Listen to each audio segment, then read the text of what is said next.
Hey, greetings everyone.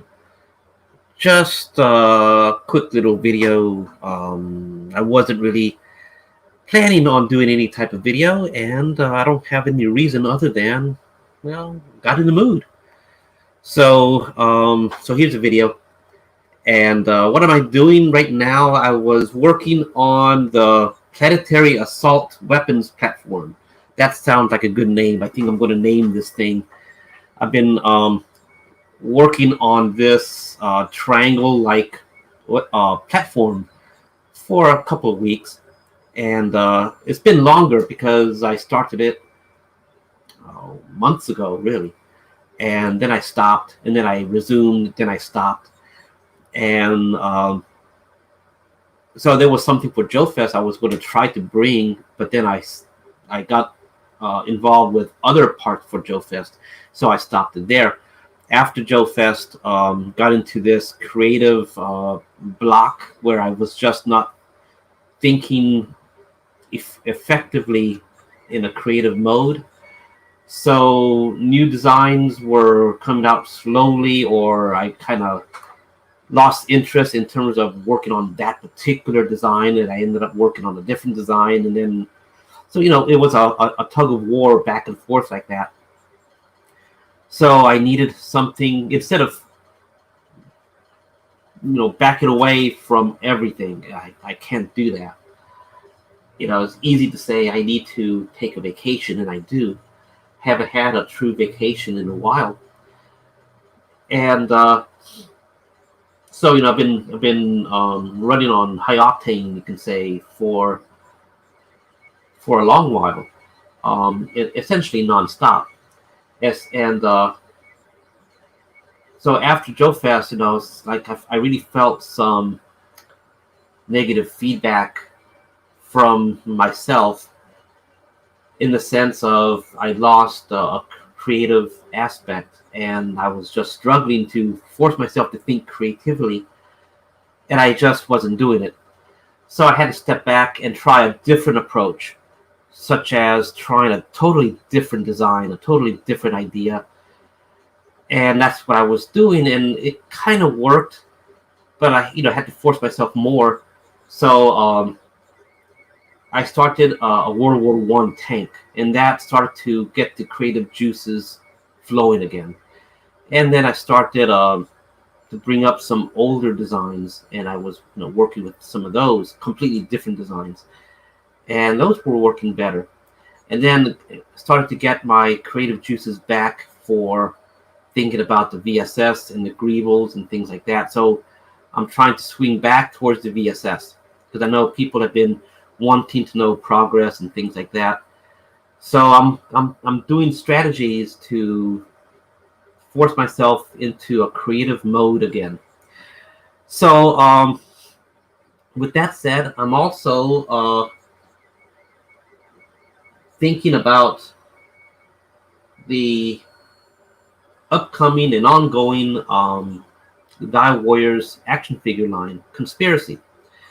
So I've been very quiet about Conspiracy recently, mostly because the design studio is loaded with work. We're loaded with work.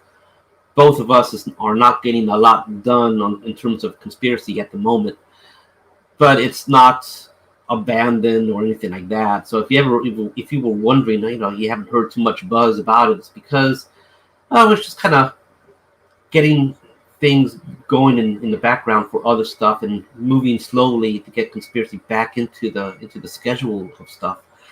But on my side of things, I can still continue with design, although I am, was bogged down with a low point in my creative thinking. I am now getting back into that mode. And so this planetary assault weapons platform, as well as the spider mech I was working on, and I'm still working on, and the World War One tank, all these things are getting me back into the mode of doing things on a creative level. And of course, that's going to filter to other things about DioWarriors, the existing props, upgrades to the existing props that I have been talking about but have temporarily shelved. I'll be getting back to those as well. So, with all of that said, let's see. Taking a look. Yeah, so the latest that I've been doing with that assault weapons platform. Let me share the screen. Share screen. I gotta read the little thing so I don't share the wrong thing. I should probably, I got the window minimized. I should probably load that window. And that way, I'll have a thumbnail to select. Okay, finally. Okay, so let's see. Share screen, window. There it is. There's a thumbnail. Else I was just getting black squares, nothing on the thumbnail because everything was minimized. All right, so so far this is the progress on this particular project.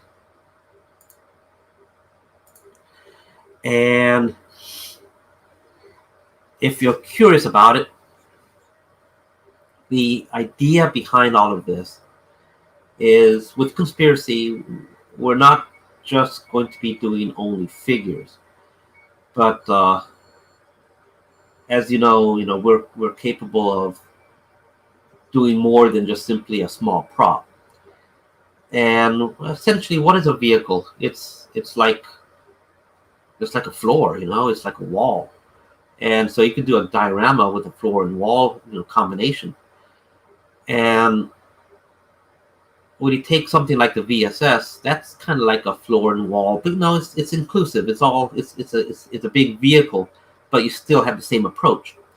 Well, with these smaller props, these smaller vehicles, we're just taking the same way. It's a platform to basically express yourself with it, just like a figure is with all sorts of gear. And so what we're doing with conspiracy is we intend to present a number of vehicles and things like that to accompany the figures.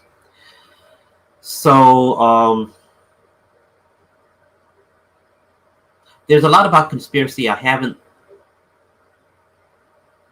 been public about in terms of where we plan to go with it and how we're going to support it with other DioWarrior stuff. And but I think you can kind of get an idea. One way we can support it is through the use of props. Well, in this case, an elaborate vehicle is a prop. And so, we're also taking a page from the Hasbro G.I. Joe era of the 80s, where, the figures were a separate added component. The main emphasis was making vehicles. And of course, you need to populate the vehicles with figures, just like you can populate a figure with gear. So we're taking that type of approach, mostly because, that's what we do at DioWarriors is props. And, we're not a figure company. And so we're not trying to do things on figure after figure after figure. But instead we're trying to make our stuff compatible with figures of all kinds, Star Wars, G.I. Joe, Acid Rain, Joy Toy stuff. All these things we're trying to make it, work well with. And so, but at the same time, we like sci-fi. And so for me, I've always taken a liking to near future sci-fi, things that are slightly ahead of where we are technologically now. So I've always been attracted to the slightly ahead, slightly more advanced aspects of G.I. Joe, for example. And that's probably a reason why I kind of like the post-apocalyptic themes like Acid Rain from time to time, because It's, you could take an existing technology wearing person and equip that person with slightly futuristic gear to deal with the post-apocalyptic world. And that's kind of like playing around with a slightly future. You know, like, for example, if World War III were to happen, you're going to have a lot of current technology in use, as well as a lot of futuristic stuff to enhance that technology, thus enhancing your possibility of survival. Well, anyway, so as I talk, let me show some views. So this is the current state of the SALT platform right now. So as you can see, you know, there's areas where I'm slowly working on. What I've added since the last video is this area of the turret. Let me see if I can just highlight the entire assembly. Yeah. So this area of the turret right there you see in blue. This is an antenna array. The idea behind this one is this particular platform should communicate with a central hub. And that central hub to have more elaborate communication equipment. So I was thinking, well, this one needs something that's kind of robust, kind of a heavy-duty, powerful antenna array. And one of the stuff I know from studying about antennas and things is you can get a very powerful signal if you do like a very thick coil of the antenna. And of course, you know, the shape of the antenna, if it's vertical or horizontal, plays a big role. So I was thinking, well, you know, just make it low, basically a low target type thing, something robust, something that gives the impression of being robust. And I was thinking, well, something like this could be put, you know, behind the structure. And, you know, can always remove these particular cylinders and make it, you know, attach a different kind of antenna array. And this would be the parts that would hold any future antenna designs for this, or just replace the entire antenna array part with something different. So that opened up some possibilities. The weapon thing, which is what I'm working on right now, the weapon mount. On that one, and I just recently made a change, but on this one, what I'm doing is thinking of a modular system to put different kinds of weapons. So instead of mounting a weapon barrel directly right here to that blue, I was thinking maybe I can make some sort of frame that I can use either left or right side of this. And so make the frame the same, top and bottom. And then to make things different, just add things to the frame. So that's my approach I'm going to try with this. So this is not the actual weapon, but this is a frame that will carry a weapon, whether it's a Gatling weapon, a laser weapon, a particle projection weapon, or a missile pod. Long-range missile pod, tubular missile pods in a big boxy-looking box.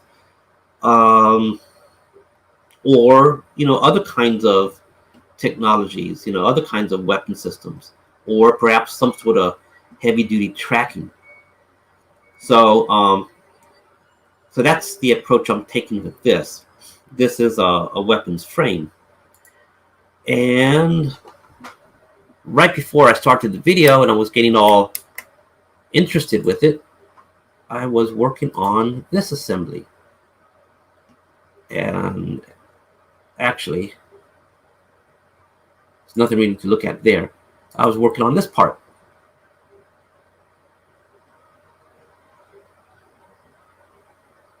Oh, you know what?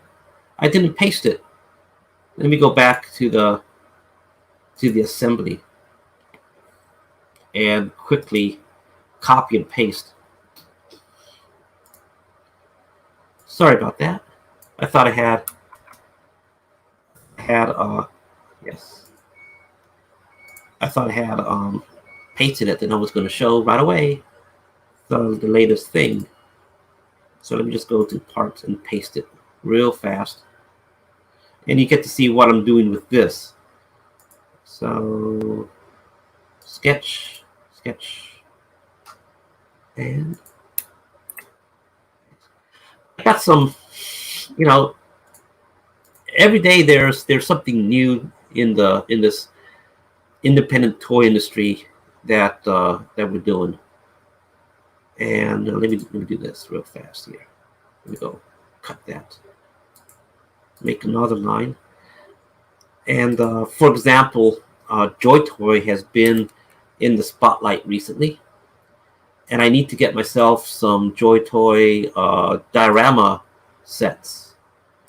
I got some ideas that I want to make these things into how would I say? I want to add my creative imagination to a nice little diorama, and I was thinking of using the Joy Toy sets to make, like, you know, some sort of facility type thing. And I was wondering if that can, you know, be used to decorate the interior of the VSS. So let me see. Yeah, let's do it like this. I still have some thoughts on where I'm going with this particular piece. Let's just make this 2 millimeters thick. Okay, so let me save it. I'll just give it some sort of bogus name. File. Save as.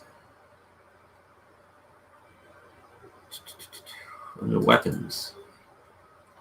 Gunframe A. I guess I call it Gunframe B. No. Gunframe A 2-1. Okay. And let me switch over to this assembly and paste. Well, not paste. Connect that part to here, and you get to see what I'm leading into. So mate.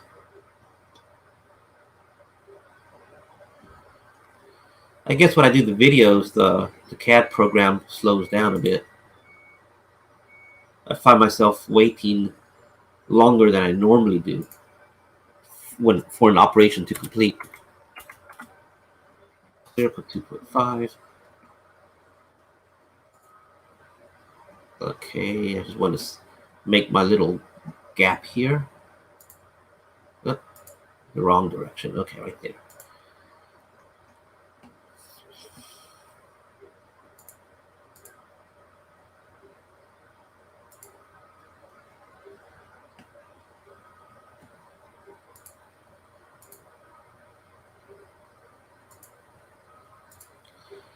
Okay, let's see. So, oh, I gotta do this too. This to that. Yeah. Maybe I need to do it one more time. This to this.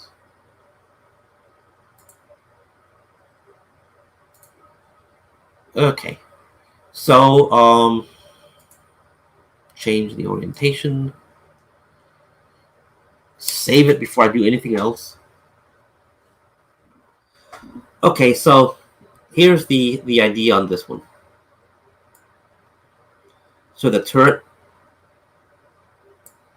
moves. If I do two sides of the weapon, I want something to keep the thing So when I turn or pivot the weapon, both ends will pivot. Of course, what you see here, it's knifing right in. So I'll make an adjustment on that.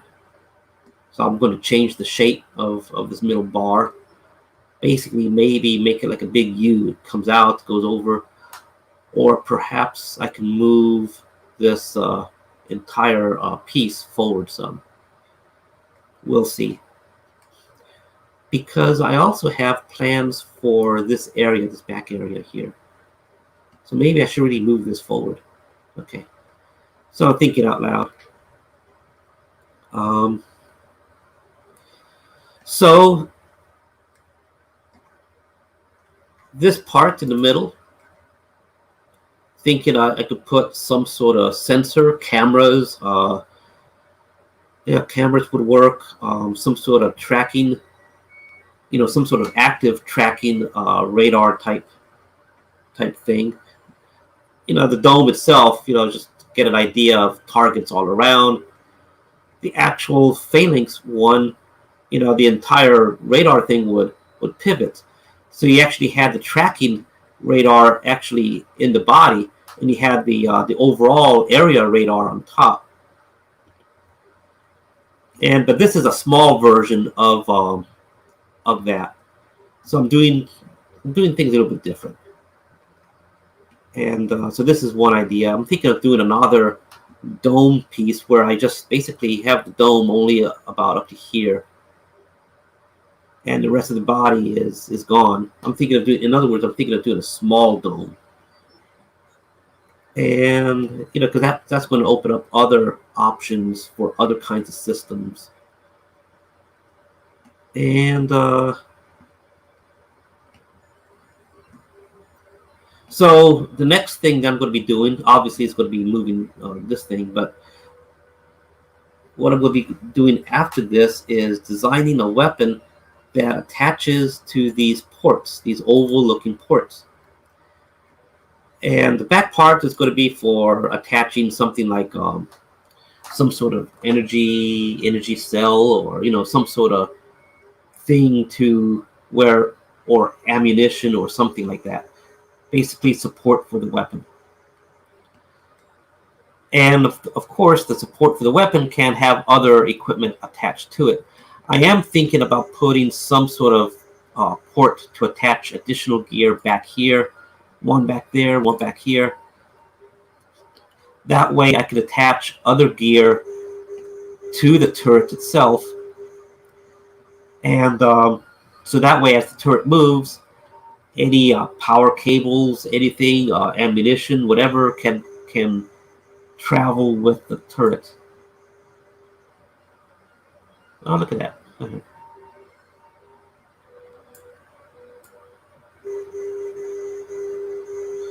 So yeah, I want the thing to have at least a 90-degree arc, firing arc. So good to see. Yeah, it should be enough of a clearance, as long as I don't put more stuff down here.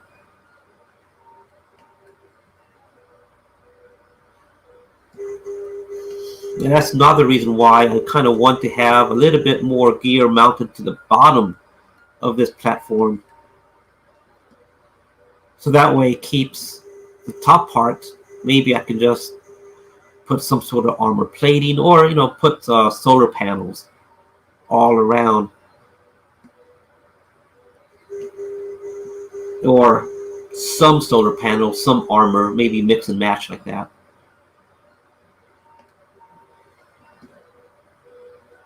Now I kind of wonder, what if I had the weapon, pointed this way, so like mounted to the rear, but I guess you could have like a long artillery, a long barrel or something like that mounted back there, rather than being in the front. That might be interesting too. I wonder if you could do like a long range particle projection cannon, something capable of shooting things in high orbit around the planet from the surface. A particle projection cannon would be able to do that. Probably also like a gauze cannon, one of those that uses magnets to shoot the metal projectile. Something like that would be able to do it. So yeah, something like that I could see like an artillery piece being done. Of course, the top view, so I would have to mount the artillery piece. Everything is going to be mounted further out. So in other words, this weapon part, will become wider. Yeah, that's interesting there.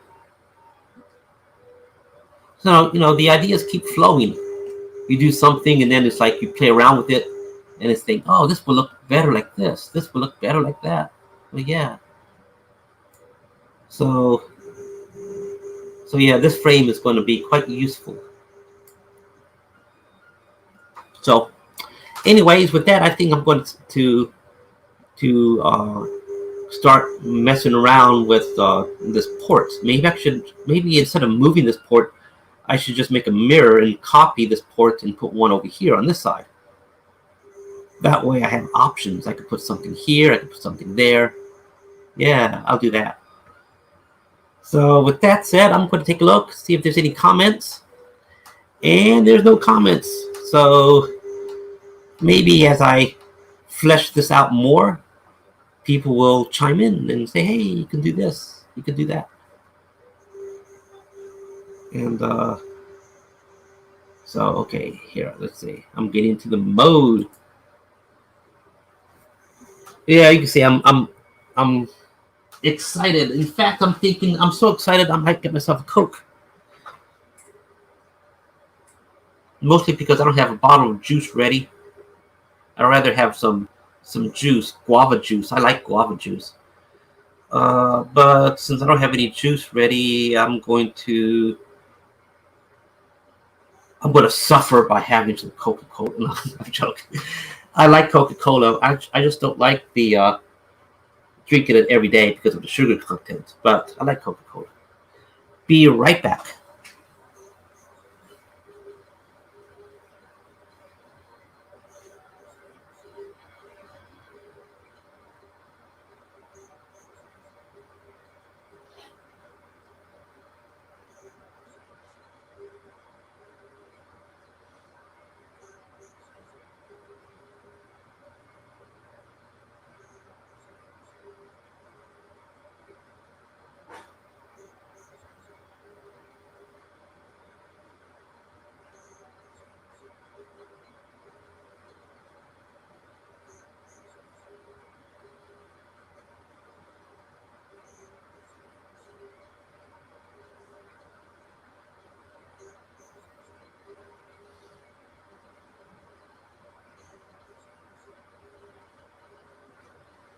So,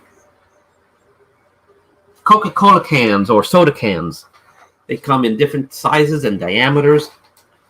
But one thing that I like about them is that you can make your own equipment, generic equipment stuff. And what I do have, I don't have it on the DioWarriors store right now because I kind of got sidetracked maybe about 2 years ago. Certainly a year, but maybe about 2 years ago. Maybe a little bit longer than that. I was working on the Infinity Effect mirror prop that you may have seen on some pictures that I have.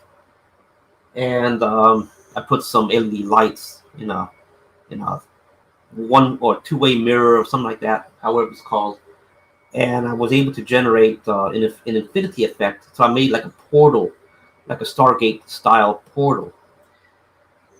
And around that time, I was also doing other things with a combination of laser cutting and 3D printing. And something that I've seen that the 28mm gaming community do is that they'll take like soda cans and they'll make a frame that goes around using laser cutting stuff. And so they'll put the Coke can, horizontally, and it becomes part of background machinery. And so I was thinking, no, the same thing. Instead of 3D printing, I could do it with laser cut. And it kind of worked out. So I have some parts that are laser cut, and it does work. Then I was thinking, oh, well, I could do the same thing, but 3D print. So I could go both ways. Or maybe I could do like the body of it in laser cut, and then do like a greeble, the greeble to cover the at least the top of the can, not so much the bottom, but the top of the can. Put like a hatch, a hose attachment, things like that. And so I did, and it works. And so I do have a prototype 3D printed greebles designed for the standard soda can. And I need to get back to it. Mostly because I want to make it so you don't have to remove the tab. You can just leave the tab in there, just clean the can, and do it in such a way where there's clearance. And so I have thoughts on that. And that's the only thing that I would do. The rest is standard to the DioWarriors. Other props to add, like a valve handle and other hose type piping attachments. You may have seen me do piping, and I'm thinking, maybe I could put the piping as a free download, because this basically is a cylinder. So if you have the ability to 3D print, you should, on some things that we do offer as a freebie is, we do have some STLs we do release as freebies. And so I'm thinking of the piping, I can release that. That's essentially is just a cylinder, and anyone can print a cylinder. And so I was thinking, I'm going to have to make myself a DioWarriors Thingiverse account. And so people just go to Thingiverse and download the STLs that I put up there. But of course, if you don't have a 3D printer and you want, I can do that. So no problem there.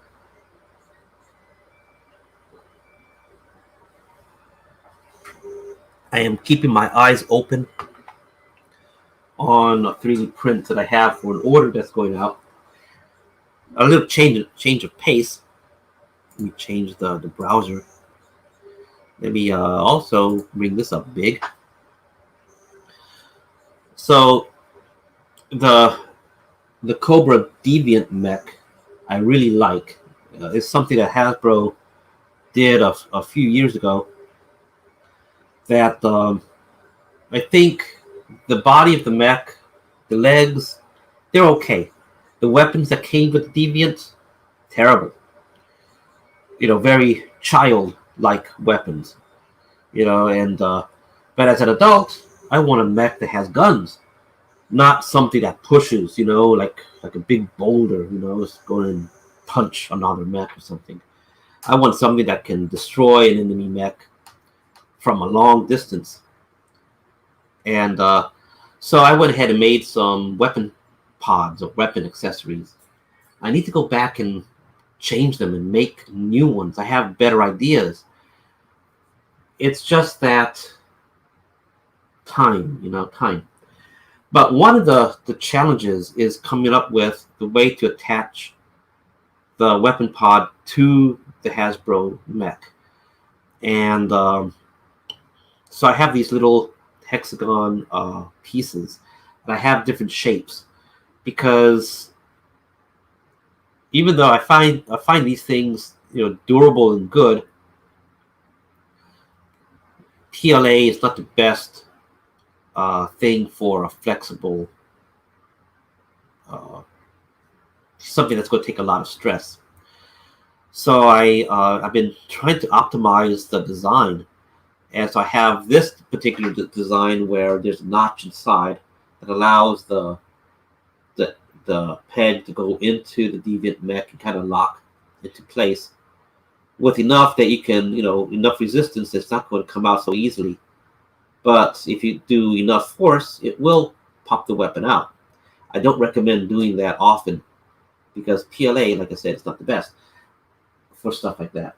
Now I do have, so I try to give 2 or 3 a spare with Deviant. When someone orders a weapon system, I usually try to give at least 1 spare of something. And so the Battlefield mini robots that I have, there is a turret ring to attach the turret. That's a thin part that locks into place. So in case it ever breaks, and it is possible, you put it in for the first time and it goes in at a wrong angle and then it snaps. Well, to get around that, I'm including a spare. So I usually include 2 rings for the turret. If you ever break that ring and you need a replacement ring and you don't want to glue what you got, just email me and I'll be happy to send a replacement. But or make the replacement available on Thingiverse. I need to make an account on Thingiverse, so that way you can print your own replacement. So you can break it as often as you want, and just print more. So I have another design of that hexagon peg, where it has no notch on the inside, and that one is a little bit more durable, but it doesn't really lock into place. So I'm trying to include more than 1 peg shape for whatever need that you have, and just leave it up to you to decide how you want to connect to your Deviant. So this takes about an hour to do one of them, because I go on a slow speed to make sure that the plastics all adhere well. And so I think I'm going to do a 3rd one, and that's all for one particular order. Then I move to the next set of pegs. So each one takes about an hour. So it takes about 3 hours to do all 3.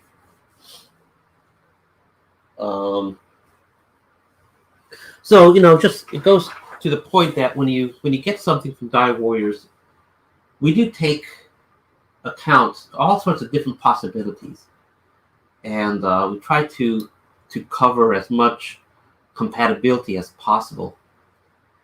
And as our technologies improve, we will incorporate that technology into the product.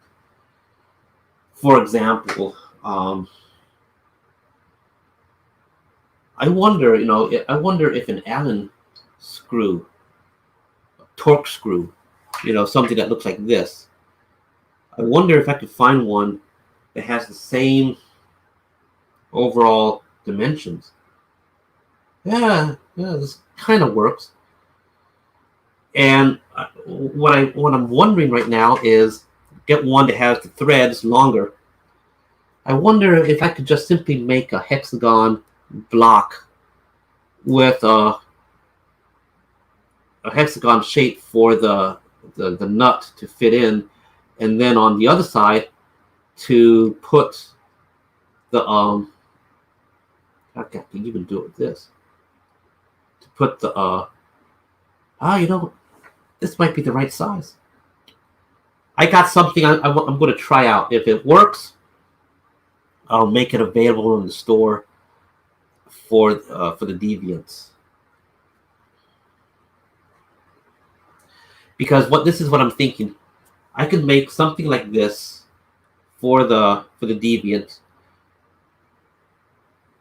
The stress point is where you turn the Deviant's arms. In this case, the weapon pods. Up and down. You can kind of move them a little bit to the side. So it puts a lot of stress on the plastic. And it has always bothered me that I would always take care on how I move my stuff, but other people may not take so much care, and they just might just move it in the wrong way, breaks. So to avoid that, I'm thinking like maybe I can use an Allen screw being metal, and then I can put a nut on the inside of the 3D print, and then with some super glue you can glue the threads, making sure that that the Allen screw will not come out, being embedded, being that the nut is embedded in the 3D print. You can also glue that if you want, but that will that would actually say if it's embedded and then you have the weapon thing fitting around it, that's going to lock the screw into place. There might be a little bit of play, but it should work. I'm going to try it, and if that works, I will happily make an announcement. It looks like if I can get the screw threads a little bit longer. How long is this?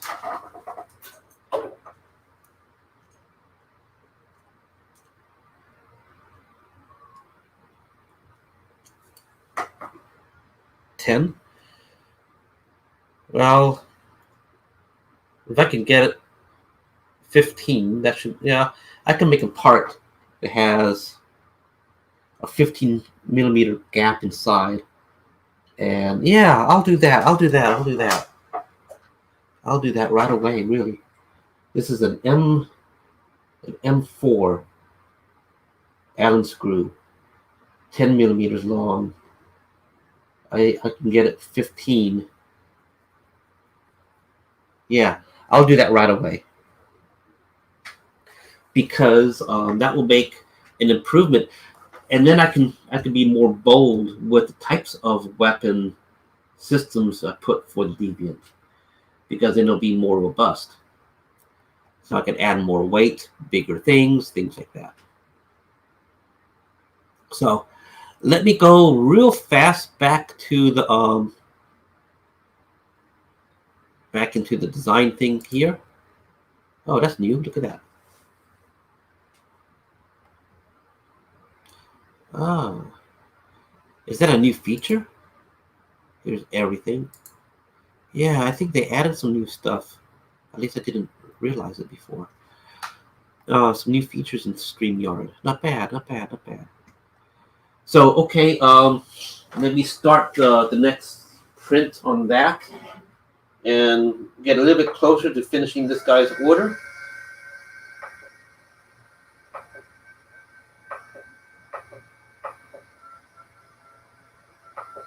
I don't know if you can hear the fans. There's 2 fans on this printer, one for the electronics on the inside. That's the one that's making fan noise. It gets a little bit quieter after the fan spins for a while. And the main cooling fan that goes right on the extruder is all quiet, so that's not an issue there. I was just looking. Okay. Anyway, there's lots to do. I mean, an amazing amount of stuff that's going on. And if I think about it, gets me nervous. So what I'm going to do here is make, see these port holes right here, portholes. These port attachment hole things. I'm going to move it forward. So I'm going to switch to this piece. And then I'm going to go to this side and find where those holes are, right here. So edit sketch. And I'm just going to center line. I'm going to make a, find out how long this is. And then I'm going to say center line. This is right here in the middle.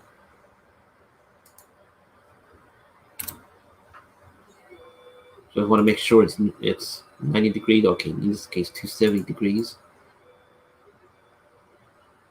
So I'm going to select both of those lines. I'm going to say mirror entities. I'm going to select this line as my mirror point. There. And I'm going to do the same thing for the bottom part.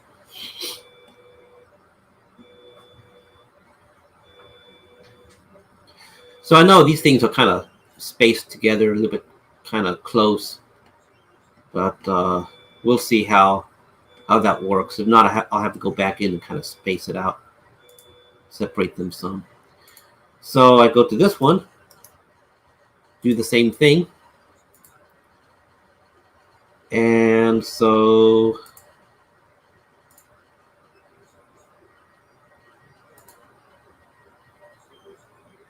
now SolidWorks is intelligent enough that I didn't have to put that construction line there in order to find.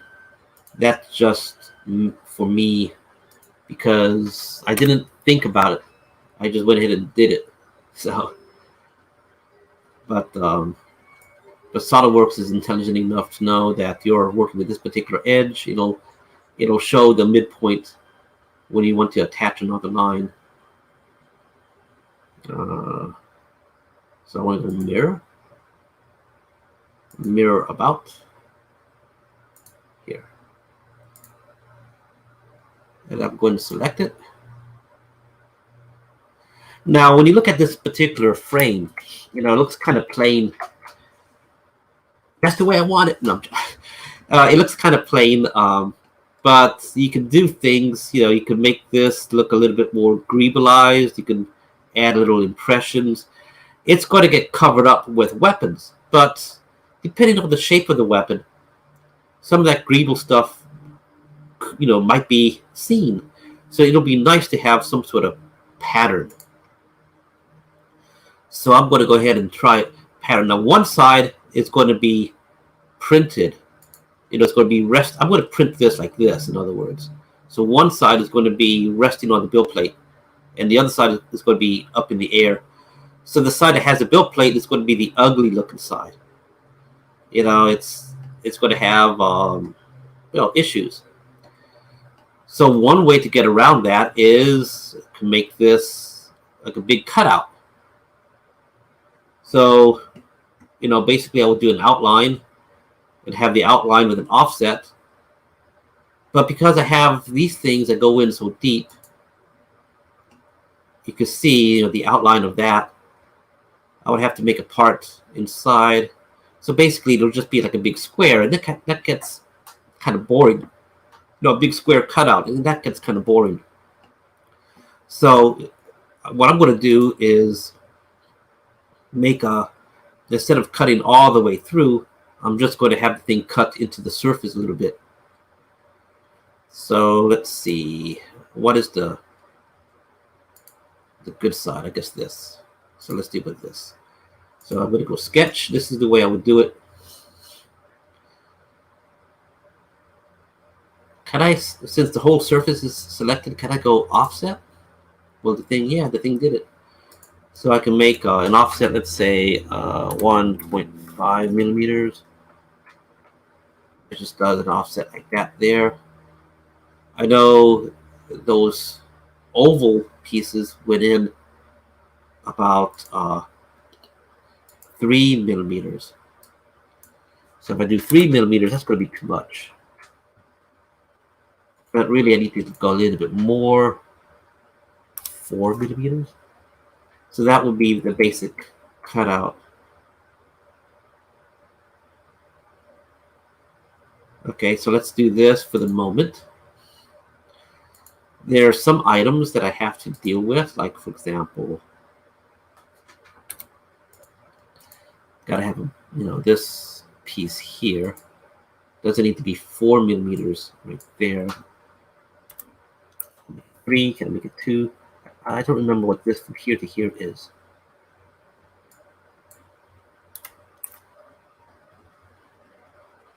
It was like 2.5 or something like that spacing. Let's just make a little line and kind of see. Here to here is what? 2.5. Okay, good. I just eyeballed it. Okay, good. Now I'm going to get rid of this. And I'm going to extend this one there to there. I'm going to cut the excess.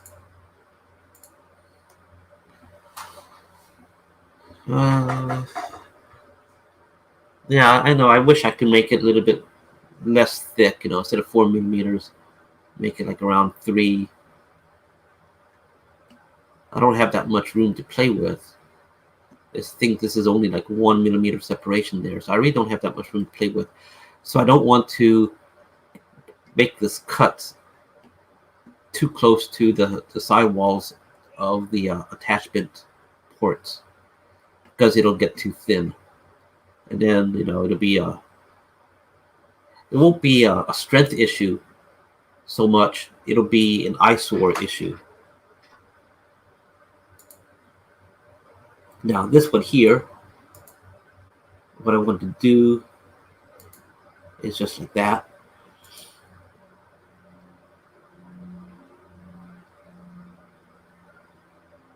And before I start messing with it, let me see, I need to do also one for this. That's at 2.5. I can make the interior, I can make 1.5.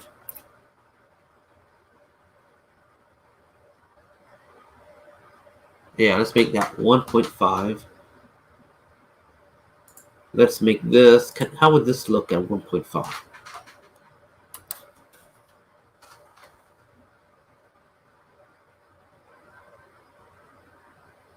Yeah, I think it will work.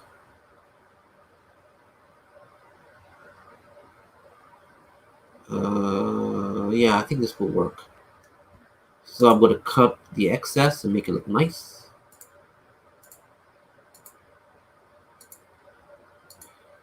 I had a strange dream, not last night, but the night before, where I was making a diorama.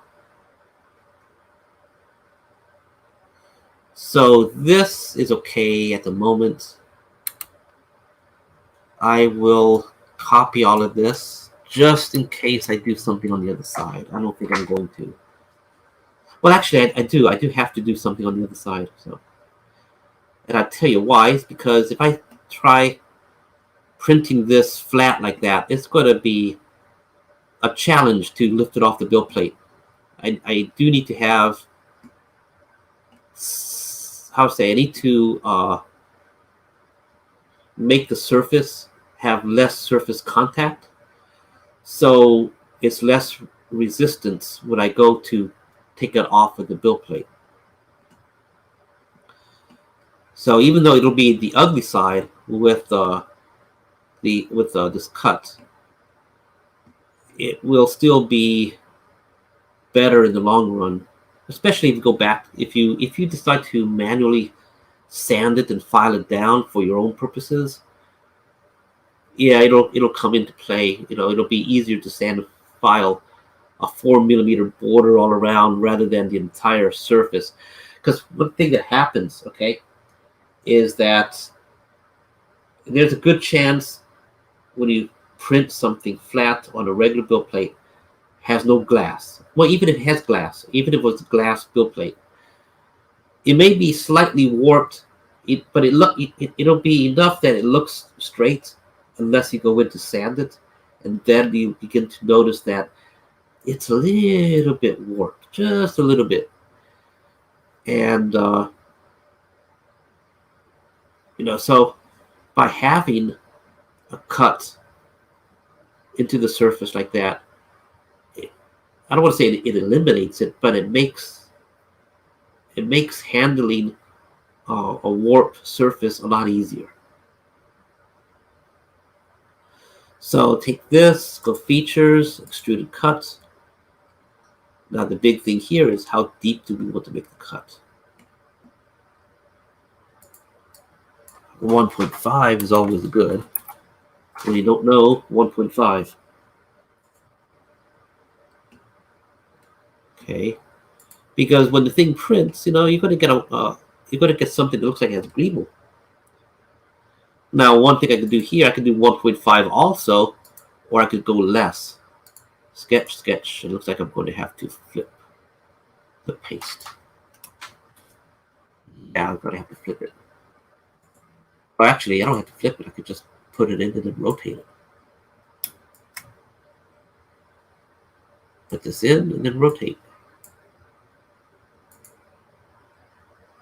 Rotate entities.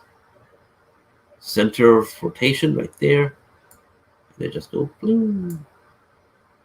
Okay. Features, extruded cut. Now, I think I'm going to try a 1.5 deep cut. It may not be the best solution, but I think at this point it'll give me the most flexibility. What I do have to do here,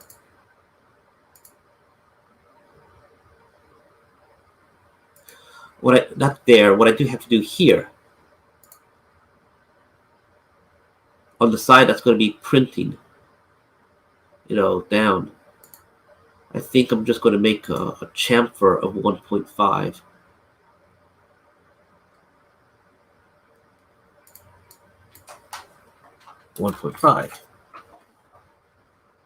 Yeah, I think I'll do like that.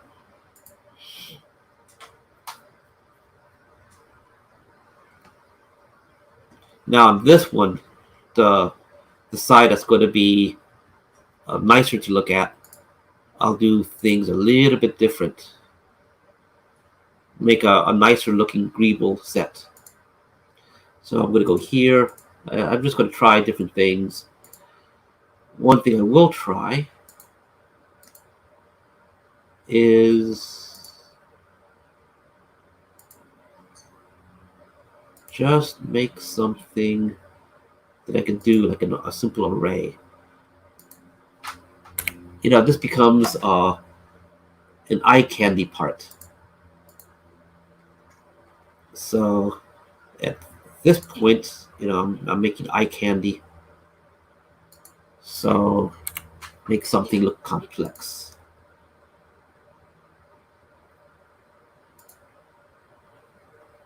I don't want to do what I can do 1.5, but that'll be 3.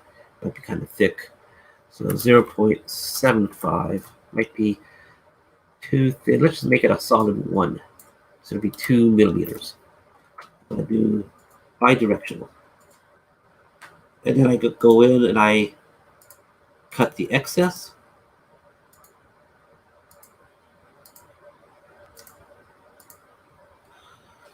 Then I select and I go circular sketch pattern, basically a circular array, and specify how many elements.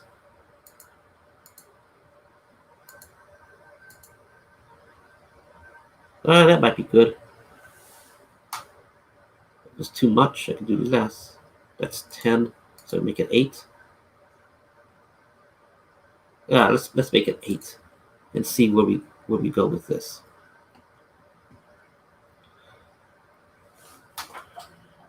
I'm going to make this one all the way as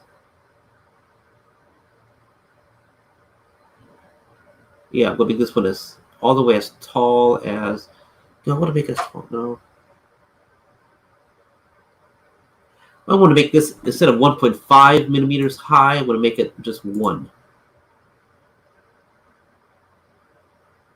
So just 1. And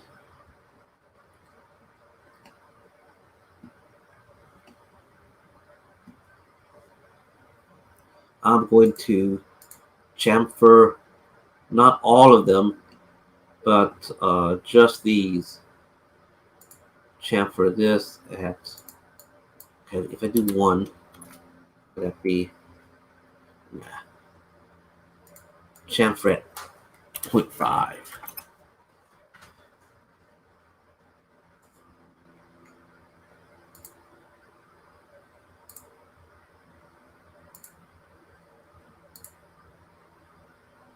Okay. You know what? I can do this last actually. Let me get rid of the chamfer. Let's do this at 0.75 height.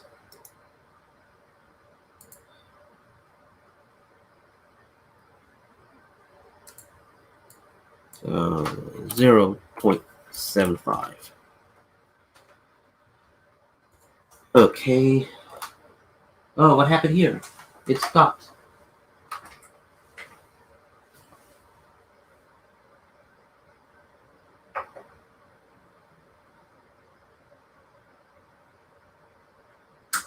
Locked up.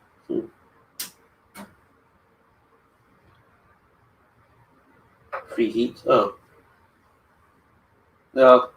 I'll explain what just happened to this printer.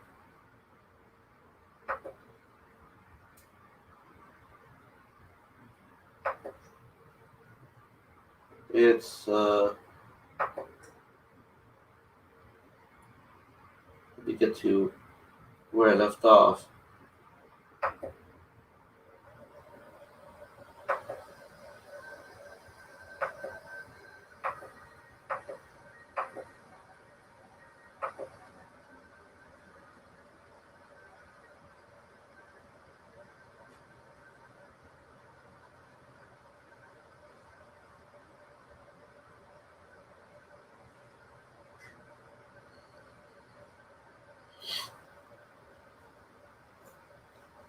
So what happens is that I don't remember if it was the previous video or the one before that, episode 11. But in one of those, I was mentioning that the cost of the printers. Basically, you get what you pay for. And so these little bitty printers, they're inexpensive. They were purchased for the purpose of assembly line. So I can maintain them for low cost, and if they get bad and becomes too expensive to repair them, just get another one. So so what happens is that on this version of this particular printer, there's 3 versions. Okay, this is the second version. It's the best version that they have so far. On this version, same issue as the first version, where they have the build plate, okay, moves back and forth. And it's supposed to be a heated build plate. And so what happens is that, they didn't do proper wiring to minimize the flex of the wire that puts power to heat up the build plate. So, after the flexing going back and forth, what happens when you have a wire and you bend it back and forth? It eventually breaks. So, with these, there are, areas where, on these, I have some of them where the build plate still works. But on most of them, after so many prints, the build plate no longer gets hot. So the wire has already broken. So what happens is that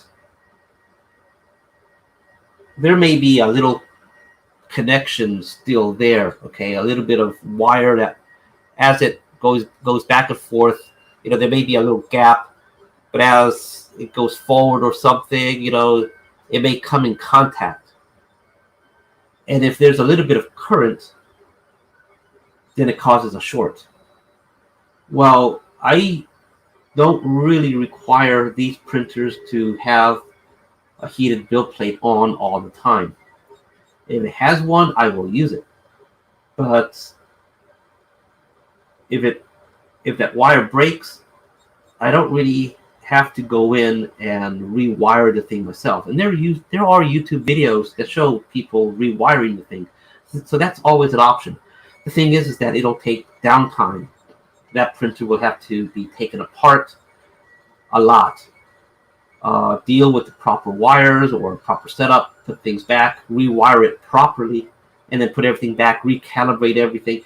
So that can easily be one day dedicated to it, or several days as I distribute and I do other things at the same time.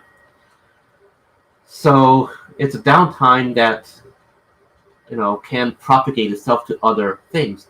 So if I don't have to spend time to rewire and work with the thing, I won't. Instead, I'll just not use the build plate. So I'll keep the temperature on the build plate down to 0.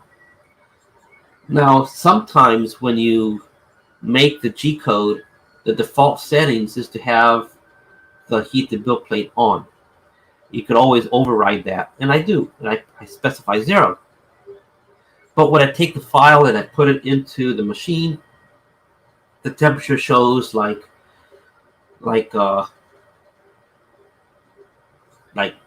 half a watt or something like that. Just a little bit of power going through. So I have to manually specify 0 power. In other words, 0 heat to it. It just so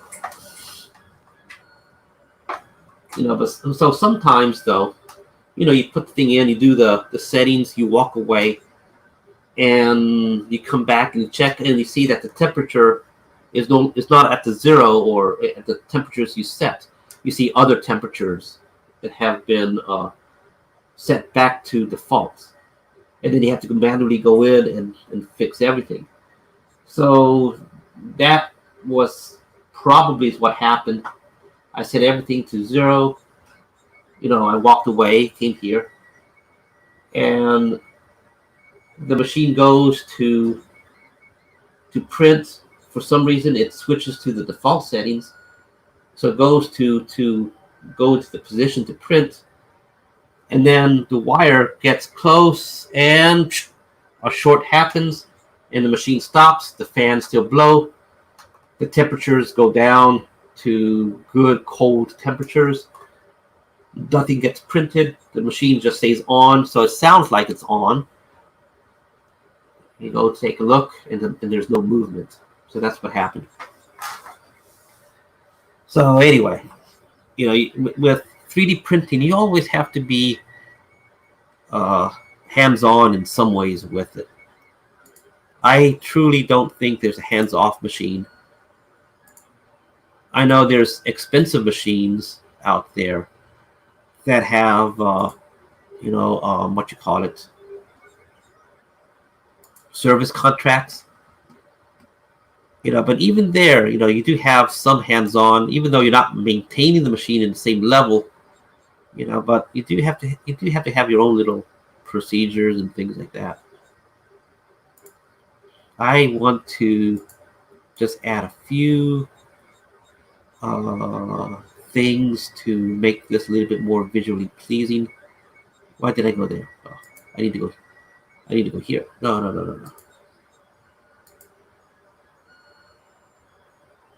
Let me cancel this. Go chamfer. I want to chamfer this. Oh, come on. Say 3 millimeters maybe?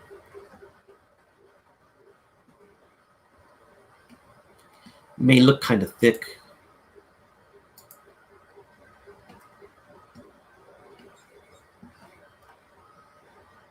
Yeah, maybe I could do something over here on top to make it kind of a little bit more balanced. But we'll see. So let's do this. Let's take this. I want to do an undercut. Sketch. Go on, sketch. And offset entities. Let's specify 0.25. I don't want to do bidirectional, just want to do 1. Go reverse right there. I do this one also. I specify offset entities, same settings, reverse right there. And then I do it again. I make sure I select chain. Selects everything, so I don't have to individually select. I don't want to do reverse this time because it'll be like that. So keep that there. Okay, that one's done. Now I go to select offset entities again, select the other side. Okay, and I select OK. So now I have what I'm going to undercut. Now I go features, extruded cut, and we'll do 0.5. Okay. Now one last step. I'm going to do a fillet of 0.5. No, 0.25.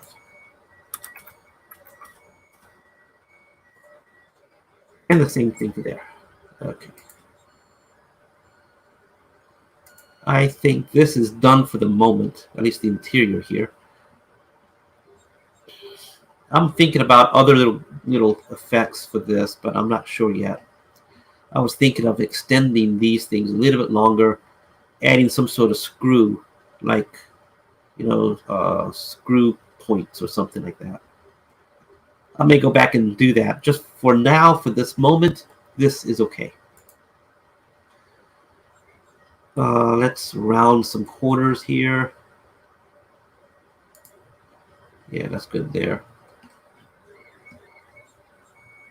Let's round some corners down here also. Oh, come on. Fillet. Okay.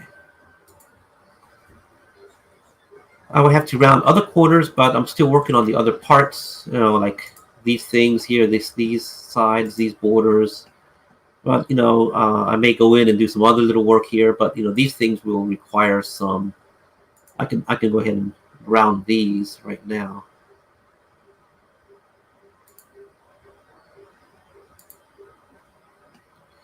Same thing here.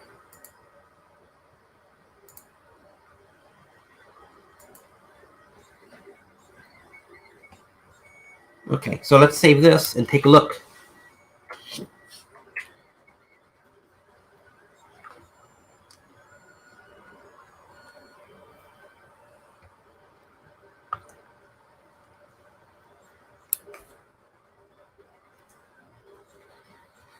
Okay, say yes.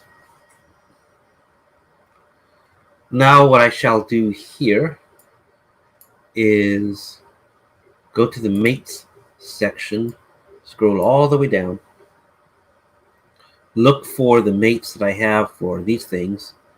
I believe it's going to be this and that. So take this, block it all in, this one and this one, and delete. Say yes to all. So I'm going to go to mates again and just redo them. This, this, and this. Okay. And can I do this? Can I do this? Can I go here? No, actually, I'm not. I'm going to go to delete that. I'm just going to do the back, just like I did on the other one. I'm not going to experiment and try something different. Now I'm going to select parallel, I guess. Well, it'll automatically choose the best one. So I went to parallel. And I'm going to do this other side. Here to here.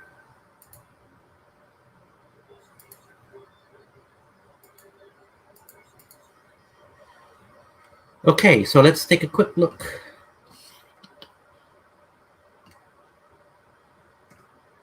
Okay, so what I want to do here, I want to flip this piece. So I'm going to have to break the mate for that. I want it to look like this on this side. But you get the idea. For this frame, it'll be something like that. So I should be able to. Oh, okay. Okay, good. I can move it like this.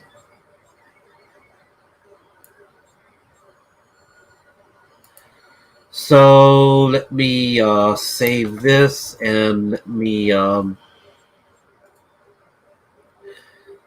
be easier if I just delete this item and then just put another, not insert another component. So delete. Actually, I don't want to delete it there. I never want to delete it there. I want to delete it from the menu here.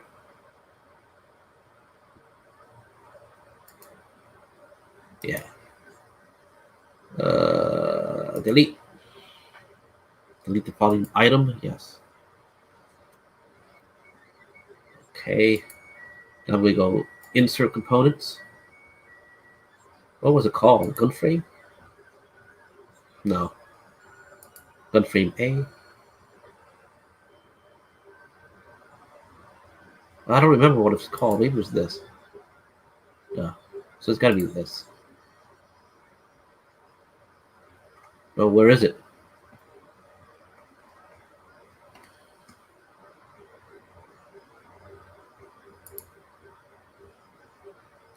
Let me just do this again. Insert components. Gun frame A. Okay, finally, okay. That's a glitch. So then I'm going to rotate this thing so it's the other way around. Like this. Then I'm going to say mate this surface to here with a 0.25 separation. Okay, like that. Concentric this circle to here. Okay. Then you want to do this to here. Flip it. And do this to here.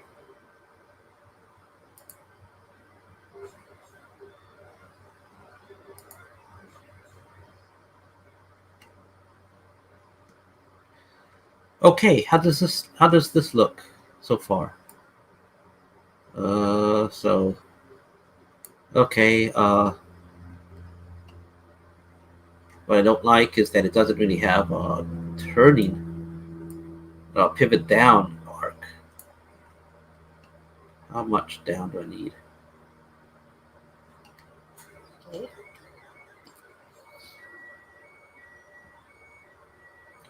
Well, I got an option here. I can make this. Yeah, let's do that. Let's do that.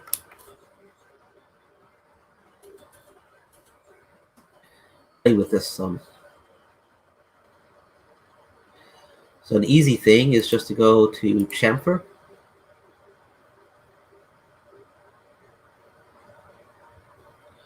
$3mm is not going to be enough, but I can play with this. I see 10. How much is that? Ooh, gosh. Maybe a little bit too much. Let's try 9.5. 9.5. Boom. And let's see what we got.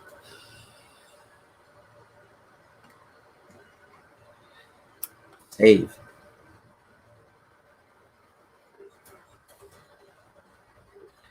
So other options I have on this, okay, is I can make this, yeah, I'm going to have to do more. I can make this piece, I can do a cutout in here. I can have the thing rise up and loop over. That's one way. And I may do that more because I do want to have something inside this little area. So let me move this. So the top arc should be okay. Oh no, look at that. Okay, so I'm going to have to play around with that shape a bit more. But I do want to have a 90 degrees or near 90 degrees. Maybe near 90 degrees would be smart. Because, you don't want to go directly 90 degrees. Because what goes up must come down. You don't want it to come down on top again.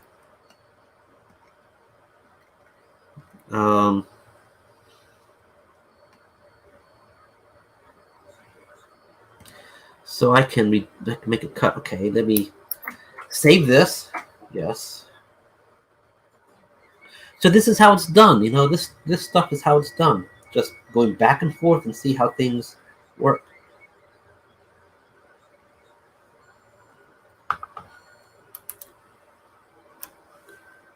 You know, massage and see what needs to get edited and adjusted and all that.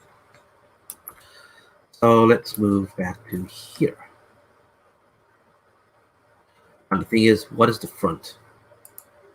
So that's the front, huh? Okay, so we're doing back here.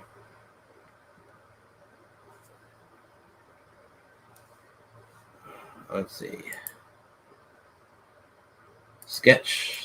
I'm going to do this.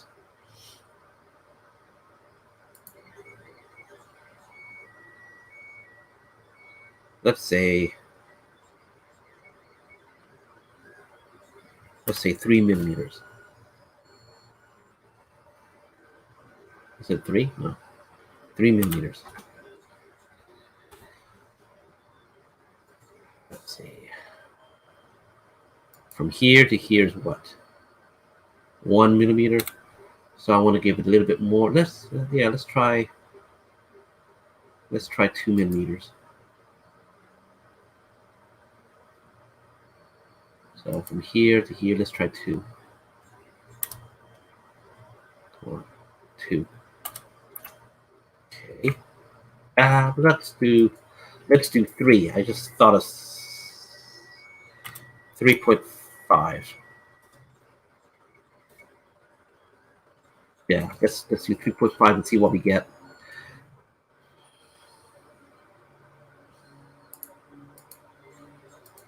And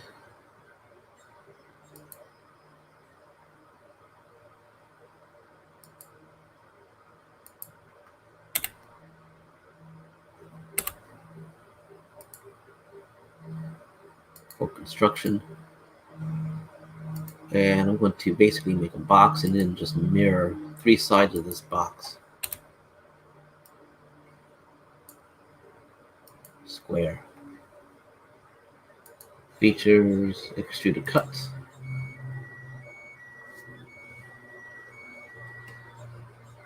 And up to the surface all the way through. Okay. Save. This isn't like a marker, because what I think I'm going to do is raise the top part of this. So let's go back to this and take a quick look. So it has to be, can't be 3 millimeters. Has to be less. That means I think I'm going to do like a custom peg or something like that, because I was going to have like a 1.5 millimeter border around a peg. So let's make the adjustment. Okay, so let's go to here. What's the different distance right here?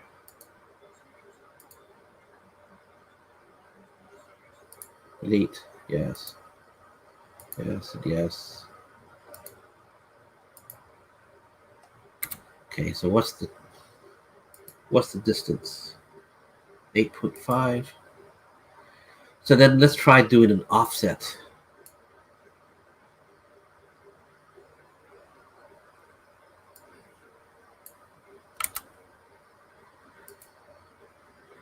So if I go bidirectional offset of 8.5, that'll take me to right to where we were. So end caps, lines. So now if I make this less, well, in this case, make it more. 9.5. Maybe 10. Let's say 10.5. Try that. See how much how much we need to do. Save.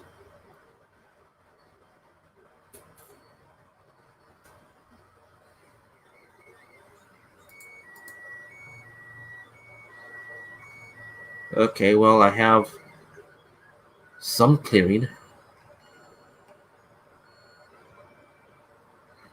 Stuff's in the way. So let's try.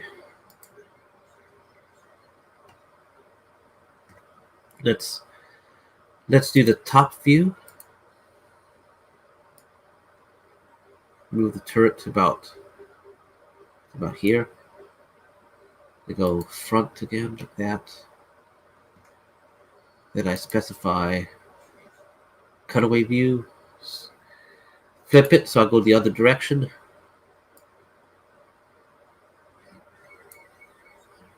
Do that.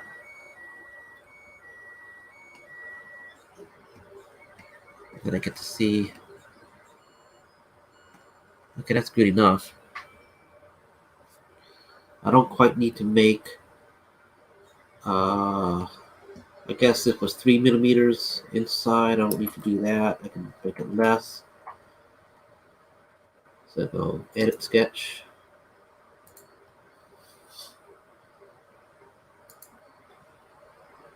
It's 3. So make it 2. Okay.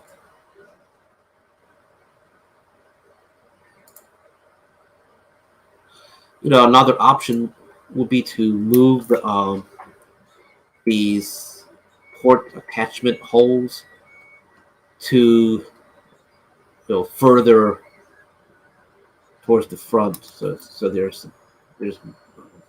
not so much into the center.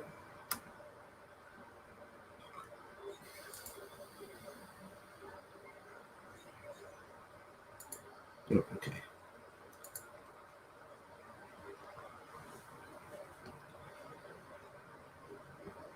But that's going to have an impact anyway when it pivots down. So I can actually do this less. 2, I can say 1.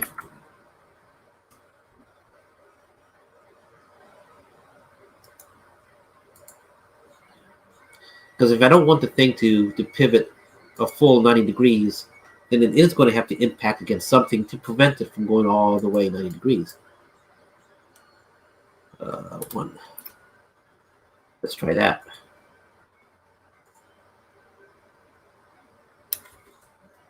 Save. Save. Switch to the other side. Say yes.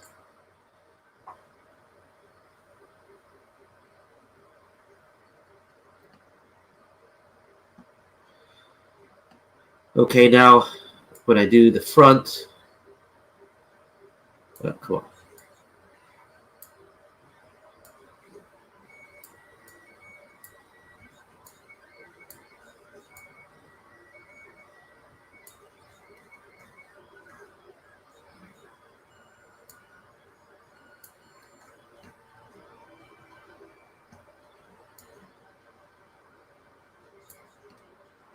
Do I really want it to go to pivot all the way down the way it was, or just leave it as that? See, I can leave it like that. But it is going to impact. Where does it collide? Right about there, huh? Yeah. So is that good enough of a pivot? Yeah, it might be good enough. Maybe I could just leave it alone.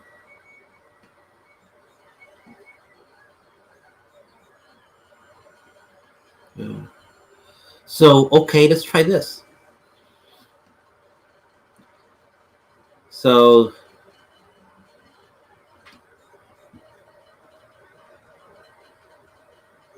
I'm just thinking that when it goes to make the weapon attachment, I am going to have to. Well, I guess it just has 2 attachment points, the front and the back.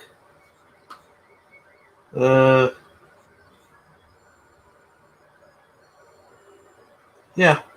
Okay. I'll stay with this and see how it works.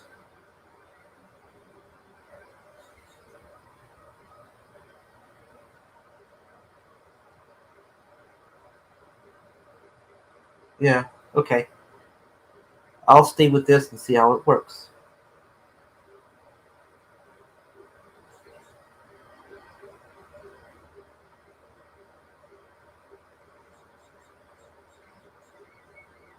Yeah. So I'm thinking when I do the weapon itself, it's going to need to attach to those points. And I'm thinking, do I have any weapons currently that I can simply import and then make a little attachment adjustment so it attaches to there on hand? I do have a weapon. And of course, whenever I need the weapon in front of me, it's not around. At least the print is working. Okay. So I'm thinking. Oh, my brain hurts. Too much thinking. um, I'm thinking that.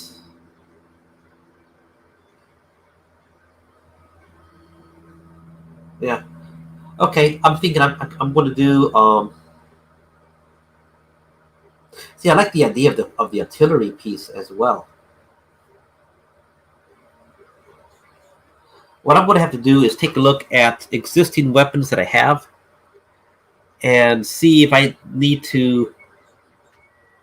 can just simply import them and make some part to join it, or if I need to design a brand new piece to attach the weapon to this frame. Um, of course, I will have to do something that's going to attach anyway, but I'm wondering, like how much of the weapon do I have to recreate? That's what I'm trying to get at. Do I need to make a weapon from scratch, or can I just simply import and adjust?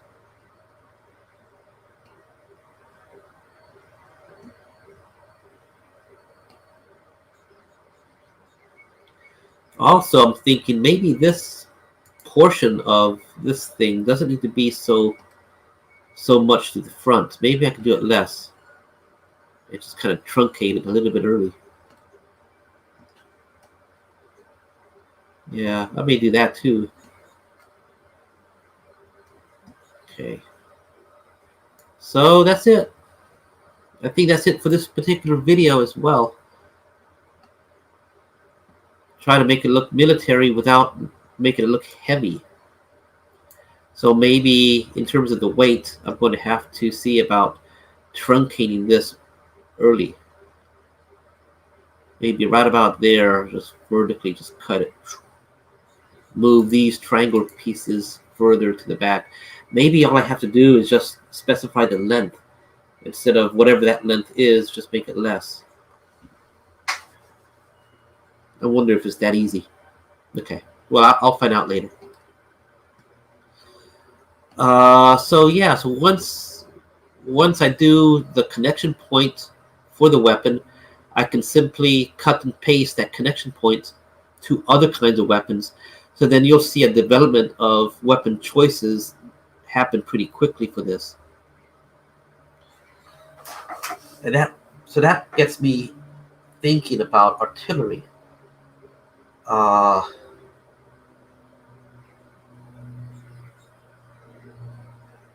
since this is going to be a satellite platform, something that may not require human intervention for long periods of time. In other words, it's going to be delivered on a planet surface and it's going to sit there. It may have encounters with an enemy in which it shoots, so it's going to deplete ammunition. So it's going to require ammunition that's going to be something that is going to either last a super long time or effectively unlimited, such as a laser. Um, Effectively unlimited. So if it's artillery, maybe the better artillery would be like a particle projection cannon. But of course, that's not really going to have the arc like traditional artillery would.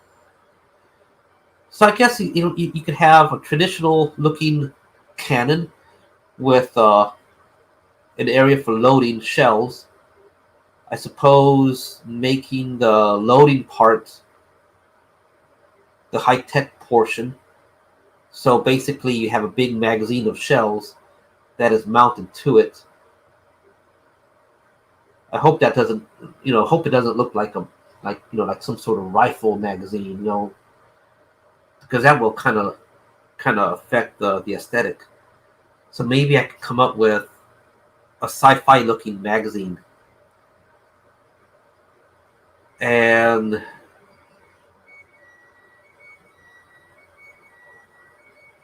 would it be gravity or would it be some other mechanism? Because if the thing is on a planet with different gravity, I suppose magazines have a spring on the inside to push the bullet or the shell. That could work, I suppose. Um,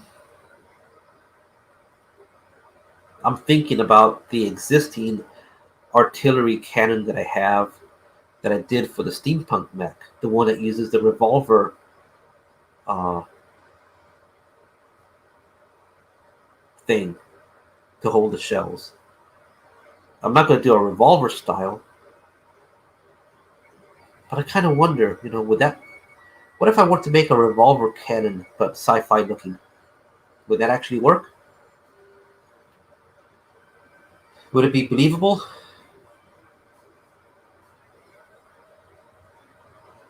I know vibrations, or it's the thing is you don't want to. Well, see, here's the idea. Here's the thought. If it's a particle projection cannon, it's pretty much standalone. If it's an artillery piece, I suppose you could have astronauts come in to manually use the system or manually load the system.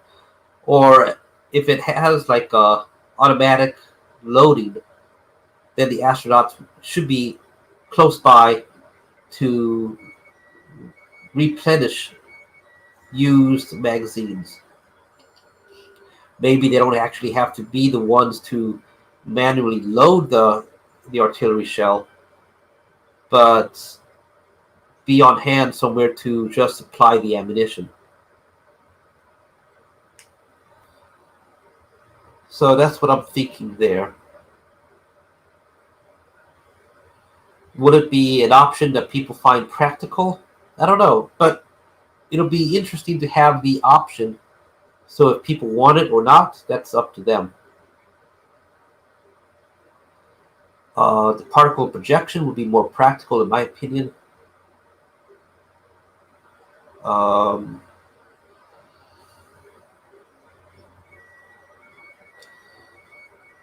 Traditional front-mounted Gatling. See, here's the other thing too. What if this weapon thing is too long? The barrel, like for example, long Gatling. Is that going to make this thing look funny? If I do a short barrel thing, can I have the barrel part mounted more towards the rear? The firing stuff, because if you look at it from the side, okay, there's the weapon itself is going to be more side mounted. So maybe I could have the weapon, reach further back. I got to make sure that the clearance is not going to interfere with anything. Uh, so yeah, you get to see the challenges there. Maybe I do want to have a little bit of impact. So in case it does get front heavy, the pivots won't work itself over and over and over to finally pivoting down. Maybe it can pivot to a certain point and then touch something and stops it from pivoting all the way down.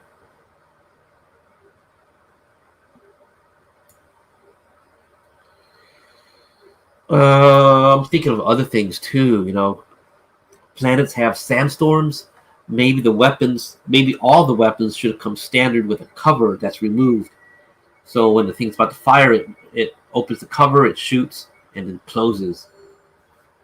Lasers are going to have lenses, and that's going to get exposed to sandstorms. Same thing with all the barrel stuff. So everything should have a cover. Missiles should have a cover on their pods, so they open up, fire the missiles. They don't have to close once the missiles are fired. So I'm going to have to do hinges for the pieces.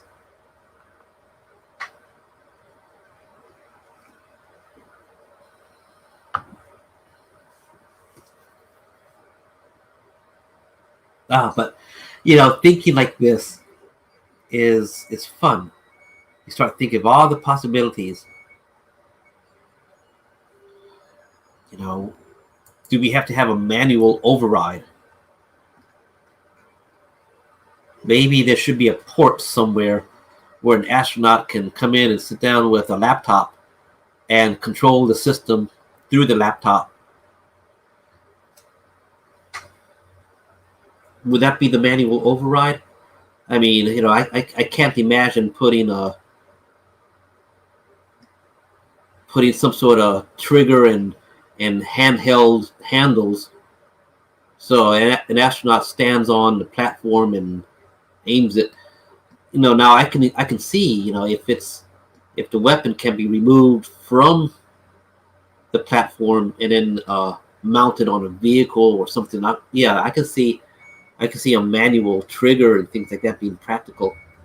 It's just like taking some sort of 50 caliber weapon, and then simply mounting it somewhere and putting some sort of automatic triggering device to it, and then removing that, taking and mounting it on some other device. So maybe I should design some of the weapons with a 50 caliber style, handle thing in the back where a person can, have like these two bars they could just attack. Maybe I should do that. That might be interesting, huh? Might open other possibilities. Well, I think that's enough for now. Let me just go ahead and save this and start wrapping up. I am going to work on a different project and keep things going there. Specifically, I need to work on some order items. I have a printer that has gotten finished. Let me show you what I was printing there.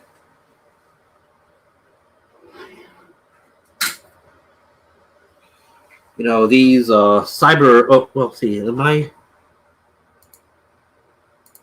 Oh, I'm so small. Hey, I'm big. Okay. So these cyber table things, I need to do more of those. I'm trying to build up inventory as well. So this is for an order that's going out, and I need to do some more of these so I can keep them also. But I also need to do spittoons. Yeah, believe it or not, spittoons.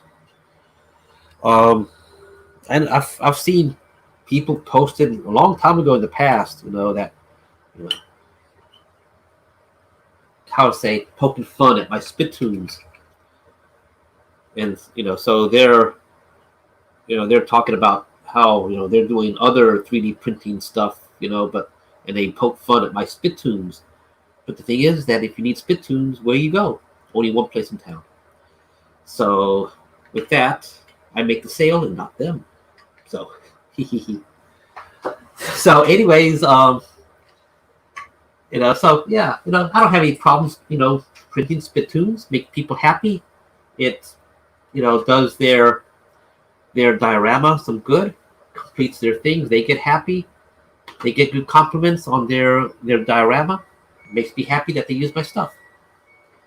So I don't mind at all, printing funny spittoons. Okay, so hey, after all, we did 1/18th scale toilets and urinals. Okay, so where else are you going to go for that? Of course, nowadays you can find them in capsule toys and stuff. But still, if you want them, there's very few places in town that actually sells 1/18th scale toilets and urinals. We do. Now, of course, the design on the toilet part I'm not happy with because it's difficult to print. I do have other options, and I'm going to try those. But I'm thinking the other options is basically to take the model and cut it in half, and then print two halves, put up, and then glue the two halves together, sand something down, and make it look smooth. I'm thinking like that because the design itself is surprisingly challenging to stay on the build plate. I print the thing, and the thing prints like 50%, and then it snaps off. It's actually challenging. So, but I'm working on improving that. But it gives me no fun working on the toilet. So, I'd rather work on other things like a mech, things like that. So, anyways, thanks for watching. If you have comments, shoot me some, and see y'all for next video. Please like and share if you like this video. If you just want to have background noise, or look technical as someone's doing some 3D stuff, and you're at the office or something like that. So, all right, catch y'all later, and well, later. Oh, I gotta stop the screen. Okay, good.